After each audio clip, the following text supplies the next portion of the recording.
I returned home from a 3-week hospital stay after a severe car accident to find my engagement ring missing from my jewelry box.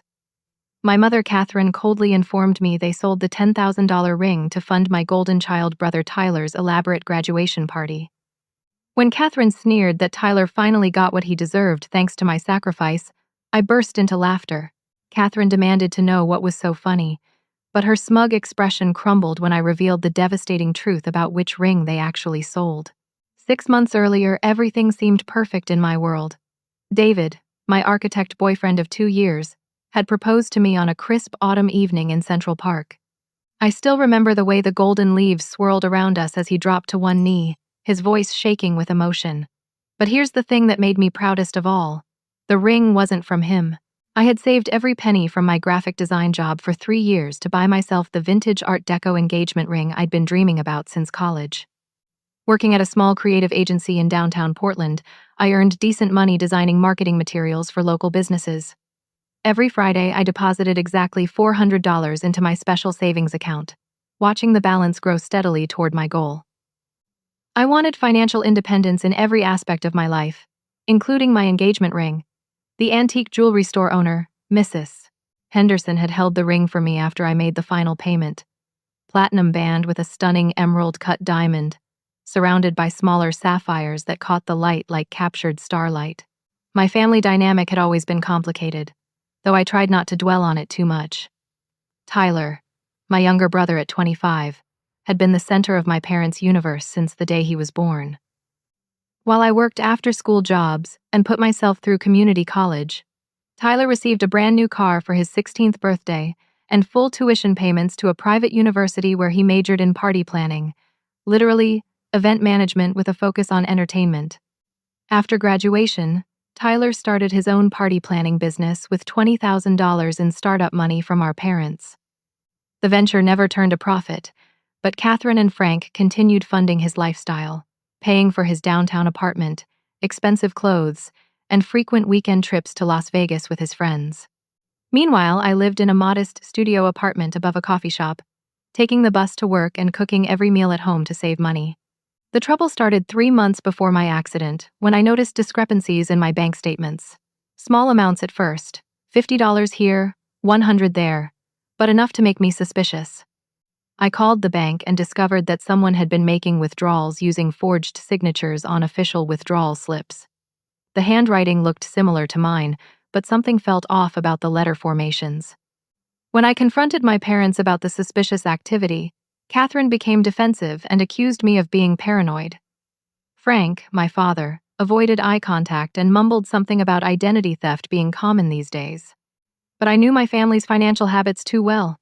Despite Frank's decent income as a middle manager at a shipping company and Catherine's part-time work at a dental office, they had been living beyond their means for years to support Tyler's expensive tastes. The final straw came when I received a bank alert on my phone while driving to work one Tuesday morning. Another withdrawal of $300 had been made from my engagement ring fund. I was so angry and distracted that I ran a red light and collided with a delivery truck, resulting in 3 weeks in the hospital with internal injuries, a broken collarbone, and severe bruising along my entire left side.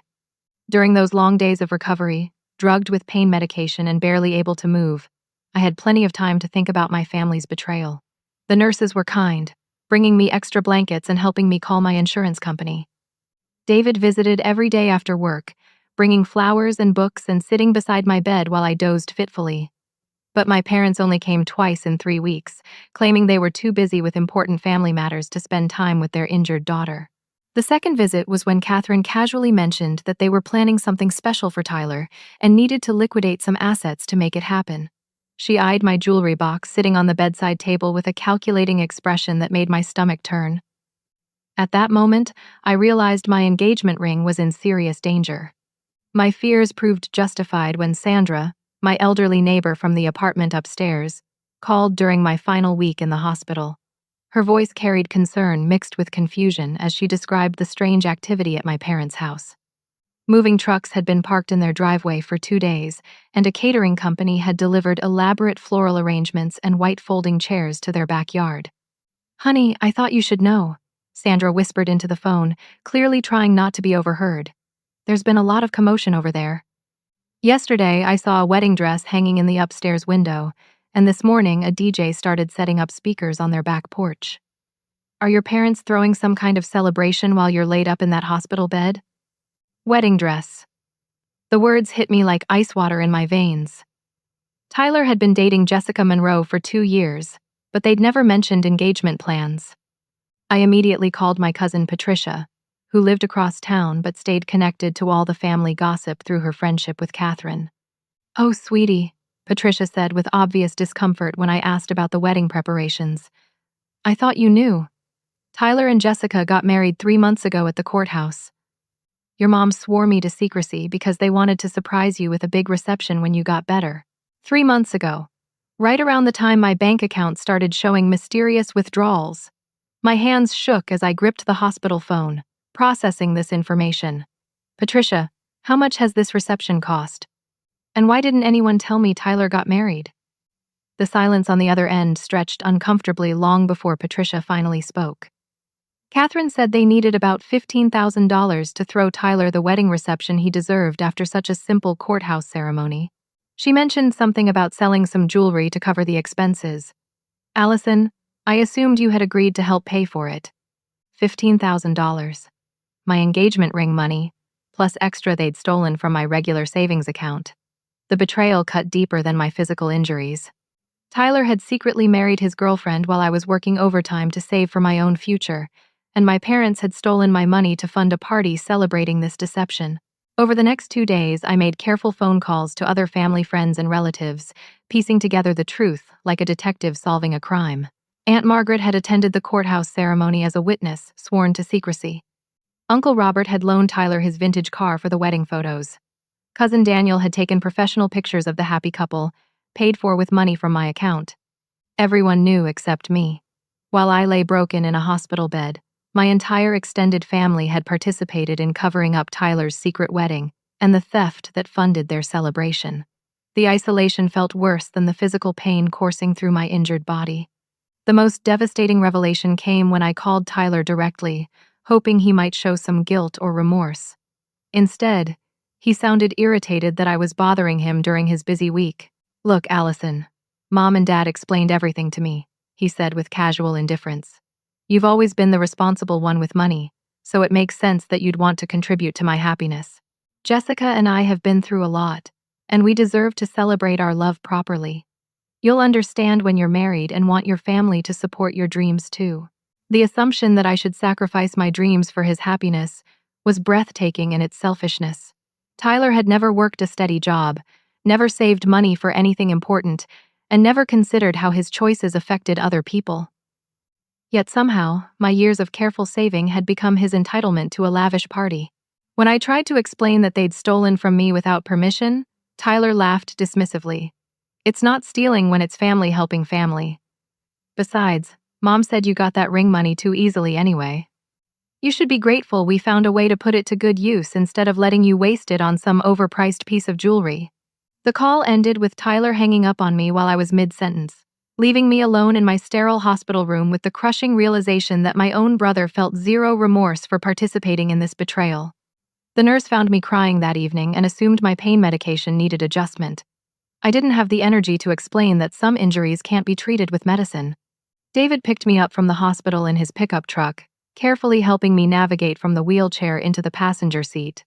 The ride to my parents' house felt surreal as we pulled into the familiar driveway where I'd played as a child, knowing that everything had changed during my absence.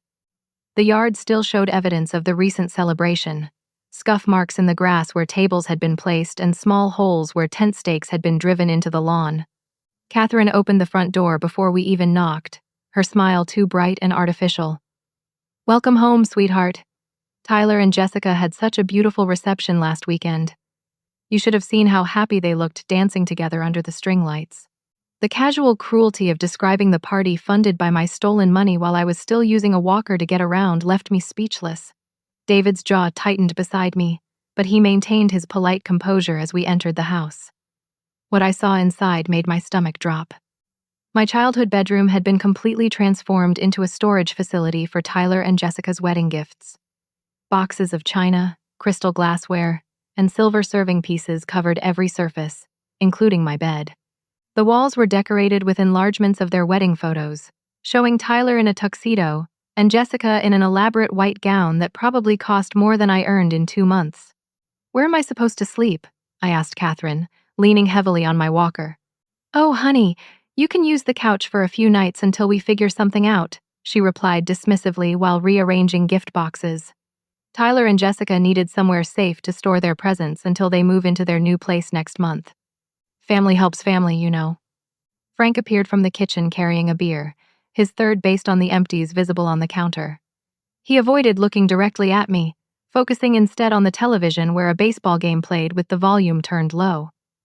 The man who used to read me bedtime stories and teach me how to ride a bicycle had become a stranger who couldn't meet his daughter's eyes after participating in stealing her future. "Dad, we need to talk about my bank account," I said, lowering myself carefully onto the couch that would apparently serve as my bed. Someone forged my signature on withdrawal slips and took nearly $4,000 from my savings. Frank's face reddened, but Catherine stepped between us with her hands on her hips. "Oh, please, Alison, don't be so dramatic. We borrowed some money to help Tyler celebrate the most important day of his life. You act like we committed some terrible crime instead of doing what families do for each other." The word borrowed implied intention to repay, which we all knew wasn't happening. Catherine's defensive tone revealed her awareness that she'd crossed legal and ethical boundaries, but she was committed to justifying her actions rather than acknowledging the harm she'd caused. "Mom, you stole from me while I was lying in a hospital bed," I said quietly, fighting back tears of exhaustion and heartbreak. "That money was for my engagement ring. I saved for 3 years to buy something meaningful for my future." Catherine's expression hardened into something ugly and cold. "Your future? Alison, you're 28 years old with a decent job and a man who loves you enough to propose. You've had every advantage in life handed to you. Tyler has struggled to find his path, and he deserves to experience joy and celebration. Your selfish attachment to material possessions is exactly the kind of attitude that holds families apart." The accusation that I'd been handed advantages stung with its unfairness. I worked for everything I had while Tyler received constant financial support for his failures. But Catherine wasn't finished with her character assassination. "Besides," she continued with a cruel smile, "your ring money went to something much more meaningful than jewelry. Tyler finally got the recognition and celebration he deserved after years of disappointment. Thanks to your sacrifice, your brother experienced the happiest day of his life." The satisfaction in her voice made me feel sick. She was genuinely proud of stealing from her injured daughter to fund her son's party, and she expected me to share her joy in this outcome. But the nightmare wasn't over. Catherine produced a manila folder from the kitchen counter and spread legal documents across the coffee table. "Actually, Alison, since you're concerned about money, we should discuss another family decision. Frank and I have decided to sell this house to fund Tyler and Jessica's honeymoon to Europe. They've been through so much stress with the wedding planning and deserve a proper romantic getaway."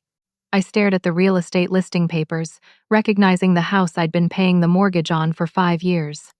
When I turned 23 and started earning steady income, my parents had convinced me to take over the monthly payments to help the family finances. But they'd insisted on keeping the house in their names for tax purposes, assuring me that I'd inherit the property eventually as the responsible daughter. "You can't sell my house," I whispered, the words feeling strange in my mouth.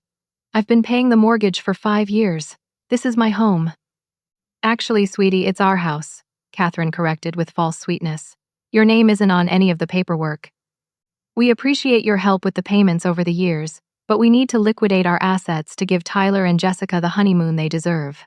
$20,000 for 3 weeks in Paris, London, and Rome.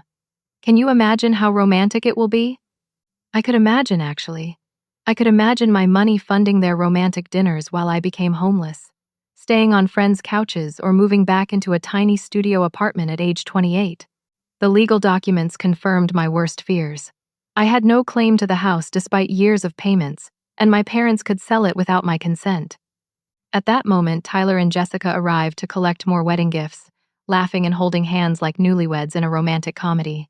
Tyler barely glanced at me sitting injured on the couch, instead focusing on the boxes of presents scattered around the room. "Mom, did the silver tea service from Great Aunt Helen arrive yet?" Jessica asked brightly. apparently unbothered by my presence or condition. We want to make sure we have everything packed before our flight next weekend. Next weekend. They were leaving for their stolen honeymoon in just a few days, while I faced homelessness and financial ruin. The casual indifference to my suffering felt like a physical blow, leaving me gasping for breath in my childhood living room that would soon belong to strangers. The confrontation that changed everything happened 2 days later during what Catherine called a family meeting to finalize the house sale. Tyler and Jessica sat on the love seat holding hands while Frank occupied his usual recliner, beer in hand. I remained on the couch with my laptop balanced on my knees, ostensibly checking email but actually researching legal options for mortgage fraud. Catherine paced around the living room like a prosecutor presenting her closing argument. Alison, we need you to understand that this family has always operated on the principle of mutual support. Your father and I sacrificed for years to give you children the best possible lives. Now it's time for you to sacrifice for Tyler's happiness, just like we sacrificed for yours when you were struggling to find your direction. The rewriting of history was breathtaking. Tyler had received private school education, college tuition, a new car, and constant financial support throughout his adult life. My struggles consisted of working part-time jobs during high school and community college to pay for my own expenses, which my parents had framed as character building rather than necessity. Mom, Tyler has received over $100,000 in support since graduating college 3 years ago, I said calmly, reading from notes I'd compiled over the past week. His rent, car payments, business startup costs, credit card bills, vacation expenses, and now his wedding reception. How exactly is that mutual sacrifice? Tyler's face flushed red with anger. Those weren't gifts, Alison. Those were investments in my future success. Mom and Dad believe in my potential. Unlike some people who think money is more important than family relationships. The hypocrisy was stunning. Tyler could receive unlimited financial investments without obligation to repay, but my stolen savings were somehow owed to the family for redistribution. But Catherine's response revealed something even more disturbing than garden-variety favoritism. Tyler deserves extra support because he's had a harder life than you realize, she snapped, her careful composure cracking slightly. He lost his real parents when he was just 5 years old, and we've been trying to make up for that trauma ever since. You were born into a stable family with 2 loving parents. Tyler had to adjust to a completely different life with new people who were strangers to him. The room fell silent except for the ticking of the grandfather clock in the corner. Tyler stared at Catherine with confusion while Jessica's grip on his hand visibly tightened. Frank set down his beer and looked directly at his wife for the first time in days. What do you mean, his real parents? Tyler asked slowly, his voice barely above a whisper. Catherine realized her mistake immediately, her face draining of color.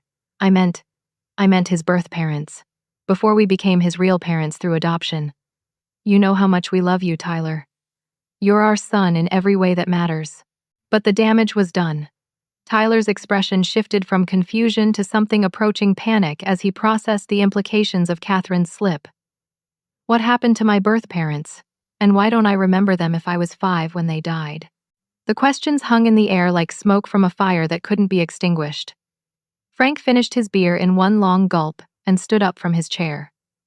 Catherine, maybe we should discuss this privately with Tyler later. There's no need to get into ancient history right now. But I was already typing frantically on my laptop, searching public records databases with newfound purpose. If Tyler had been adopted at age 5, there should be legal documentation, death certificates for his biological parents, and possibly information about other living relatives. The pieces of a larger puzzle were beginning to form in my mind. Tyler, what's your earliest memory? I asked gently, ignoring Catherine's sharp intake of breath. Do you remember anything from before you came to live with Mom and Dad? Tyler closed his eyes and concentrated, his forehead creasing with effort. I remember. There was a big house with a wraparound porch, and a swing hanging from a huge oak tree in the backyard. Sometimes I dream about a woman with red hair who used to push me on that swing and sing songs about butterflies. That's just childhood imagination, Catherine said quickly, her voice high and strained. Children create fantasy memories all the time, especially when they've experienced trauma. The important thing is that you're here with us now, safe and loved. But Tyler wasn't listening to her anymore. He was staring at me with dawning comprehension as I scrolled through search results on my laptop screen. Allison, what are you looking for? Adoption records, death certificates, and estate information, I replied quietly, clicking on a promising link. If your biological parents died when you were 5, there should be documentation. And depending on their circumstances, there might be inheritance or trust fund information that you're entitled to know about. The color completely drained from Frank's face. He sat back down heavily in his recliner and reached for another beer with shaking hands. Catherine moved to stand behind Tyler's chair, placing her hands protectively on his shoulders. "Stop this right now, Alison," she commanded with desperation creeping into her voice. "You're going to hurt Tyler with this unnecessary investigation. Some things are better left in the past," but it was too late to stop the momentum of discovery. My search had yielded results that made my heart race with excitement and horror. Tyler Matthews, not Tyler Patterson, the surname he'd grown up with, had indeed lost his parents in a house fire 23 years ago. But according to the estate records, he also had living grandparents who had established a substantial trust fund for his future. "Tyler," I said softly, turning my laptop screen toward him. "Your biological parents were named Sarah and Michael Matthews. They died in a house fire on October 15th, 2001, when you were 5 years old. And according to this estate documentation, you have grandparents who are still alive and have been looking for you." Tyler read the information on my screen with growing amazement and confusion. The trust fund established by his paternal grandparents currently held over $400,000, meant to be released to him on his 25th birthday last year. But there was no record of Tyler ever claiming the inheritance, despite having reached the age of majority. "Mom," Tyler said slowly, turning to look at Catherine with new understanding. "Did you know about this money? Did you know I had other family members who were trying to find me?" Catherine's silence was answer enough. The truth was written clearly on her face: guilt, fear, and the desperate calculation of someone whose lies were finally catching up with her. She had known about Tyler's inheritance all along, and somehow she had been preventing him from accessing both the money and his biological family's love. That night, after Tyler and Jessica left in stunned silence, and my parents retreated to their bedroom for a heated, whispered argument, I made the most important decision of my life. Instead of confronting them directly about the trust fund fraud, I decided to gather evidence methodically and let them dig their own graves deeper. Using my graphic design skills and attention to detail, I spent the next 3 days creating a comprehensive investigation plan. David brought me a small digital recorder from his office, disguised as a pen that I could keep in my shirt pocket during family conversations. I also contacted Marcus Webb, a private investigator recommended by David's law firm who specialized in family financial fraud cases. Marcus arrived at the house Friday afternoon, introduced as David's cousin visiting from Seattle. His background in forensic accounting made him invaluable for understanding the complex web of financial crimes my parents had committed. While Catherine and Frank were at work, Marcus helped me access public records, bank information, and adoption agency files that revealed the stunning scope of their deception. Tyler wasn't just a victim of trust fund theft. He was essentially a kidnapped child whose adoption had never been legally finalized. After his grandparents died in a car accident 2 years ago, their estate lawyers had been searching desperately for their missing grandson. The trust fund had grown substantially over the years, and Tyler now stood to inherit not only the original money, but also 3 pieces of real estate in Oregon and Washington. "Alison, this is huge," Marcus explained while reviewing documents spread across my kitchen table. "Your parents have been committing identity fraud, wire fraud, embezzlement, and possibly kidnapping for over 20 years. If Tyler's adoption was never legally completed, they had no right to keep him from his biological family or access his inheritance." The evidence was overwhelming. Bank records showed regular withdrawals from Tyler's trust fund account, signed with forged documents claiming he was mentally incompetent and unable to manage his own finances. Catherine had been masquerading as his legal guardian for years, stealing money that was meant to ensure his financial independence. "How much have they stolen total?" I asked, dreading the answer. Marcus calculated quickly on his laptop. "Approximately $190,000 over the past 7 years, since Tyler turned 18. That doesn't include the interest and investment returns he would have earned if the money had remained untouched. Nearly $200,000 stolen from Tyler, plus the $4,000 they'd taken from my account, plus years of mortgage payments they'd accepted while planning to sell my house. My parents weren't just playing favorites or making poor financial decisions. They were career criminals who had built their lifestyle on theft and deception. But the most shocking discovery came when Marcus accessed the adoption agency records. Tyler's biological uncle, Ronald Matthews, had been searching for his missing nephew for 15 years. After Tyler's parents died and his grandparents took custody, they had hired the best lawyers and investigators money could buy to locate their grandson when he disappeared from the foster care system. Ronald Matthews lives in Seattle and runs a successful construction company, Marcus explained, showing me photos from the man's website. He's been funding search efforts and maintaining the trust fund, hoping to reunite with Tyler someday. He has no idea that Tyler is living just 3 hours away with people who have been stealing from him for decades. The cruelty was breathtaking. Tyler had family who loved him, missed him, and wanted to provide for his future. But Catherine and Frank had deliberately isolated him from these connections to maintain control over his money. They had convinced him that he was unwanted and dependent on their charity while his real family spent fortunes trying to find him. That evening, I initiated the first recorded conversation with Catherine, asking innocent questions about Tyler's childhood that would prompt her to reveal incriminating information. The pen recorder captured every word as she described the elaborate lies she'd told social workers and lawyers to prevent Tyler's legal adoption from being finalized. "We told them Tyler was traumatized and needed stability," Catherine said while washing dishes, unaware she was confessing to multiple felonies. "We convinced them that moving him to another family would cause psychological damage. And we made sure he understood that his biological family didn't want him anymore, so he wouldn't ask questions about visiting them." "But what about his inheritance?" I pressed gently. "Didn't the lawyers mention money that belonged to him?" Catherine's laugh was cold and satisfied. "Oh, honey, Tyler has no head for business or finances. Frank and I have been managing that money responsibly, making sure it goes toward important family expenses instead of being wasted on Tyler's impractical dreams. We've been better stewards of his inheritance than he ever could have been himself." Better stewards. She genuinely believed she was entitled to steal Tyler's money because she disapproved of how he might spend it. The recording captured her complete lack of remorse and her twisted justification for 2 decades of financial abuse. Over the weekend, I gathered additional evidence while pretending to accept my fate regarding the house sale and Tyler's honeymoon. Frank, loosened by alcohol, admitted that they had forged Tyler's signature on legal documents since his 18th birthday, claiming power of attorney based on fabricated mental health evaluations. "The boy's never been practical," Frank slurred into my recorder Saturday night. "Always dreaming about starting businesses and traveling the world instead of appreciating the stable home we provided. We had to take control of his money before he squandered it on foolish investments." The irony was perfect. Tyler's foolish investments in party planning had failed because Catherine and Frank were simultaneously stealing the capital he needed to make them successful. They were sabotaging his efforts while criticizing his failures, ensuring his dependence on their continued support. But my most important discovery came when I finally retrieved my real engagement ring from the safety deposit box where I'd been storing it for protection. The $10,000 ring my parents had sold to fund Tyler's party was actually my grandmother's costume jewelry replica that I kept as a decoy in my bedroom jewelry box.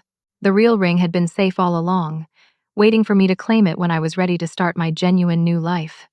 Sunday night, I called Marcus with the final piece of my plan. I want to arrange a meeting where Tyler learns the truth about his inheritance and biological family, but I want my parents to confess everything on camera before the police arrive. Can you help me set that up? Marcus grinned through the phone. "Alison, I think you've missed your calling. You should have been a detective yourself." The confrontation I orchestrated for Monday evening was a masterpiece of strategic planning. I convinced Catherine and Frank to invite Tyler and Jessica for a family dinner to celebrate their upcoming honeymoon and discuss our future living arrangements. What they didn't know was that Marcus had positioned tiny cameras throughout the living room, and Ronald Matthews was waiting in David's truck outside with legal documents and family photos that would prove Tyler's true identity. Catherine prepared Tyler's favorite meal, pot roast with mashed potatoes and green beans, while humming cheerfully about their travel plans. Frank polished the good china and opened a bottle of wine he'd been saving for special occasions. The domestic scene would have been heartwarming if I didn't know it was funded entirely by stolen money from Tyler's inheritance. Tyler and Jessica arrived promptly at 6:30. Jessica wearing a new dress purchased with trust fund money, and Tyler carrying a bottle of expensive champagne to thank his parents for the honeymoon gift. The irony of Tyler using his own stolen money to buy them presents was almost too painful to witness. "Before we eat, I think we should discuss some family business," I announced as we gathered in the living room. "Tyler, there are things about your past that you deserve to know, especially before you leave the country for 3 weeks." Catherine's smile faltered slightly, but she maintained her composure. "Alison, this is neither the time nor the place for ancient history. Tyler and Jessica want to enjoy a nice family dinner before their romantic getaway." "Actually, Mom, I'd like to hear what Alison has discovered," Tyler said quietly, settling into his chair with Jessica beside him. "I've been having dreams about that red-haired woman and the house with the big porch. If there are things you haven't told me about my childhood, I need to understand them." I pulled out my laptop and turned it toward Tyler, displaying the adoption agency records and estate documents Marcus and I had compiled. "Tyler, your biological parents were Sarah and Michael Matthews. They died in a house fire when you were 5, but their family never stopped looking for you. Your grandfather established a trust fund for your future, and your uncle Ronald has been searching for you for 15 years. Tyler studied the documents with growing amazement while Jessica read over his shoulder. Catherine and Frank exchanged nervous glances, but they clearly thought this information was manageable. They had no idea how much evidence I'd accumulated. "These documents also show that your adoption was never legally finalized," I continued carefully. "According to the agency records, Catherine and Frank convinced social workers that you needed temporary placement while the paperwork was completed, but they never actually adopted you. Legally, you're still Tyler Matthews, not Tyler Patterson." The silence stretched uncomfortably as Tyler processed this information. When he finally looked up at Catherine and Frank, his expression had shifted from confusion to something approaching betrayal. "Mom, Dad, is this true? Did you know I had other family members who were looking for me?" Catherine opened her mouth to speak, but I wasn't finished revealing the evidence. "There's more, Tyler. The trust fund your grandfather established currently holds over $400,000 that belongs to you. But someone has been making withdrawals from that account for years, using forged documents that claim you're mentally incompetent." I turned my laptop screen to display bank records showing years of unauthorized transactions. Tyler's inheritance had been systematically stolen by the people who claimed to love him most. Frank's face went completely white while Catherine's hands began to shake. "Tyler, honey, we can explain everything," Catherine stammered, her careful composure finally cracking. "We were protecting you from painful memories and managing your money responsibly. Your biological family abandoned you in foster care, and we saved you from that terrible situation." But Tyler was reading the bank statements with growing horror and understanding. Every withdrawal corresponded to dates when Catherine and Frank had funded his lifestyle, paid his bills, or covered his business expenses. They weren't supporting him with their own money. They were using his stolen inheritance to create the illusion of generosity, while keeping him dependent on their continued theft. "You've been using my money to pay for my life," Tyler whispered, the full scope of the deception becoming clear. "My apartment rent, my car payments, my business startup costs, even my wedding reception. You stole from me and then made me feel grateful for your generosity." "It wasn't stealing," Catherine protested desperately. "We were your guardians, responsible for managing your finances until you were mature enough to handle such a large sum. You would have wasted that money on impractical dreams instead of building a stable future." The recorder in my pocket captured every word of her confession as Tyler's expression hardened with hurt and anger. But I had one more revelation that would complete his understanding of their betrayal. "Tyler, your Uncle Ronald is here tonight," I said softly, nodding toward the window. "He's been searching for you since you disappeared from the foster care system 20 years ago. Would you like to meet him?" Tyler's eyes filled with tears as he nodded wordlessly. I texted Marcus, who immediately brought Ronald Matthews to our front door. When Tyler saw his uncle for the first time in 2 decades, the family resemblance was unmistakable. The same dark hair, the same green eyes, the same gentle smile that had been missing from Tyler's life for far too long. "My God, you look exactly like your father," Ronald whispered as he embraced his long-lost nephew. "We never stopped believing we'd find you someday."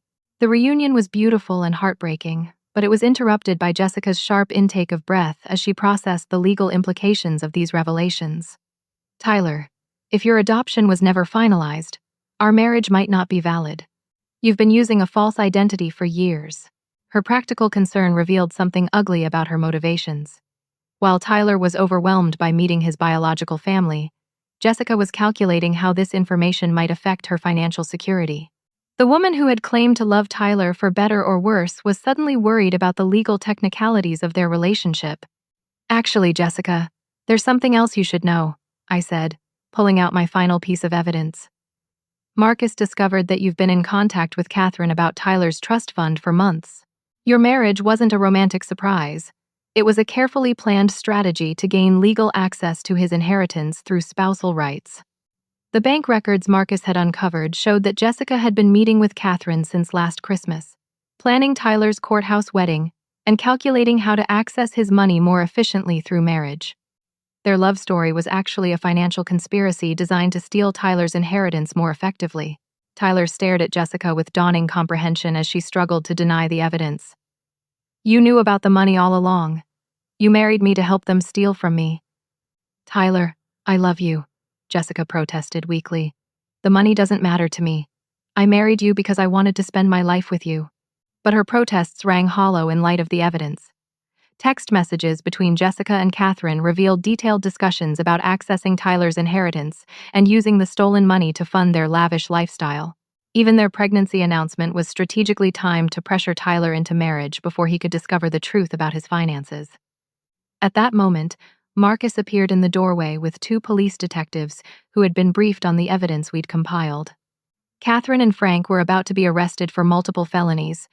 Jessica was facing conspiracy charges, and Tyler was finally free to reclaim both his inheritance and his true identity after 2 decades of captivity disguised as family love.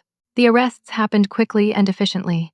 Catherine screamed about family loyalty and accused me of destroying Tyler's happiness out of jealousy. But her protests fell on deaf ears as the detectives read her rights. Frank went quietly, too broken by alcohol and shame to resist. Jessica tried to convince Tyler that she truly loved him and had only participated in the conspiracy to help secure his financial future.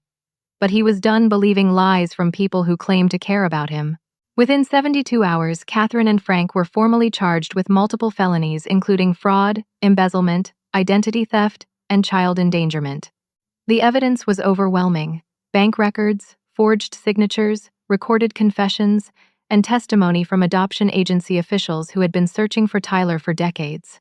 Their trial was scheduled for 6 months later, with potential sentences ranging from 5 to 15 years in federal prison.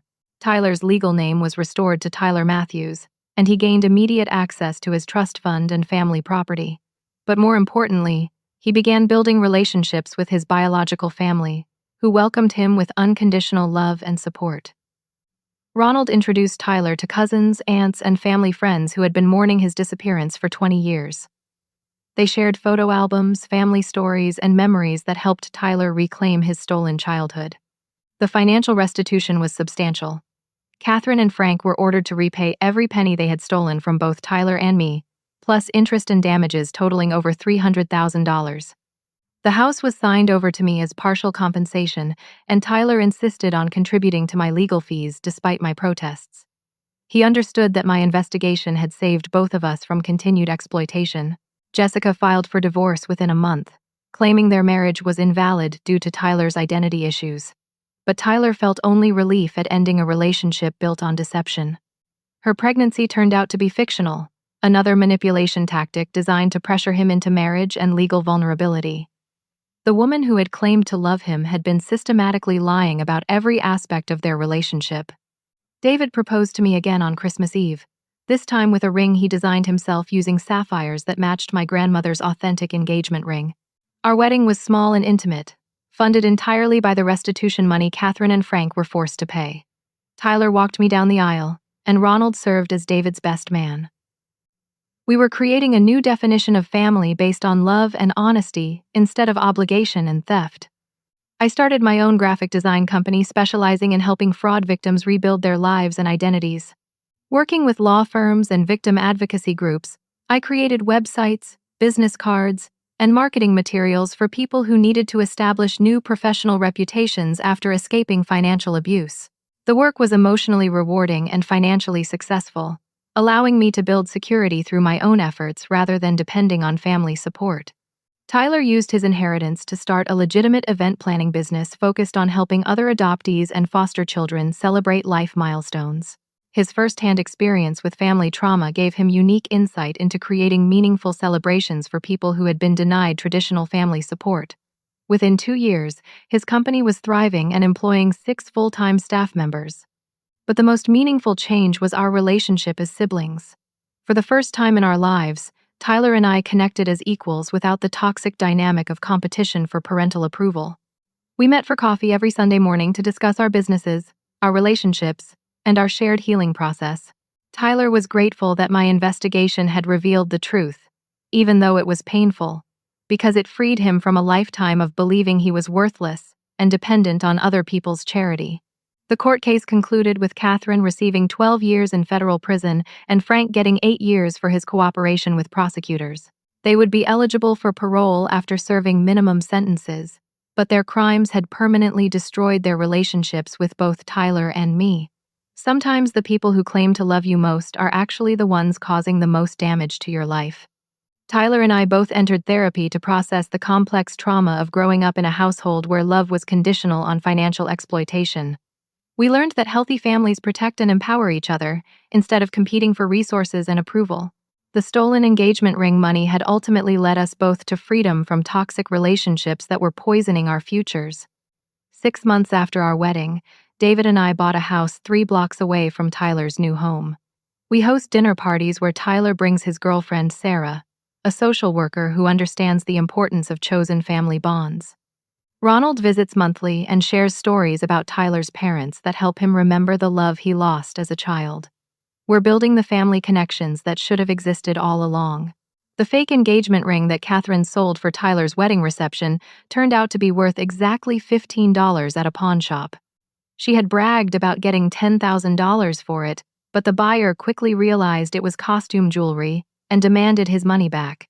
Even her final victory over me had been built on deception and delusion.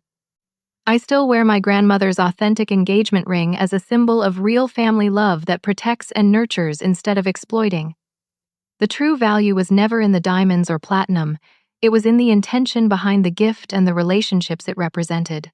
Catherine thought she was stealing my future, but she actually helped me discover which people in my life were worth trusting with my heart. The most powerful lesson I learned was that sometimes the worst betrayals lead to the greatest liberation.